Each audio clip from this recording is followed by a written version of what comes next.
અત્યારે સૌથી વધારે શું જોવા મળે છે? Global warming, right? ચિંતા ના કરો, મારે ગ્લોબલ વોર્મિંગ વિશે વાત નથી કરવી. મારે વાત કરવી છે કે ગ્લોબલ વોર્મિંગના ઇફેક્ટને કારણે આપણા બાળકો પર શું ઇફેક્ટ પડે છે. સડનલી ઠંડીની ઋતુમાં ગરમી શરૂ થઈ ગઈ છે. તેને કારણે એટલા બધા રોગો સ્ટાર્ટ થઈ ગયા છે ને કે લગભગ બાળકો અને મોટા પણ અત્યારે તમને બીમાર જોવા મળશે. કારણ કે આપણી ઇમ્યુનિટી એટલી ડેવલપ નથી થયેલી, અને આપણા કરતાં પણ આપણા બાળકોની ઇમ્યુનિટી તો એનાથી પણ ઓછી ડેવલપ થયેલી છે. તો તેનું કારણ અમને સૌને ખબર છે, અનહેલ્ધી હેબિટ્સ આપણી. બાળકોનું સૂવાનું, ઉઠવાનું, બહારનું ખાવાનું, આ દરેક વસ્તુ એની ઇમ્યુનિટી ઉપર ઇફેક્ટ કરે છે. તો આપણે ફોકસ એ બાબતમાં કરીએ કે કઈ રીતે આપણા બાળકોની ઇમ્યુનિટી મેક્સિમમ ડેવલપ થાય. અને તેના માટે શું કરવું?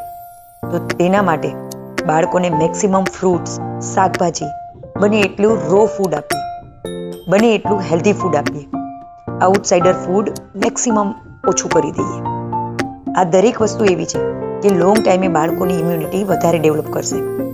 ટાઈમે સૂવાનું, ટાઈમે ઉઠવાનું, એક્સરસાઇઝની ઇમ્પ્લિમેન્ટ્સ, આ દરેક વસ્તુ એવી છે કે બાળકોમાં ઇમ્યુનિટી ડેવલપ કરશે. અને માત્ર બાળકોમાં નહીં, તમારામાં પણ ઇમ્યુનિટી ડેવલપ કરશે.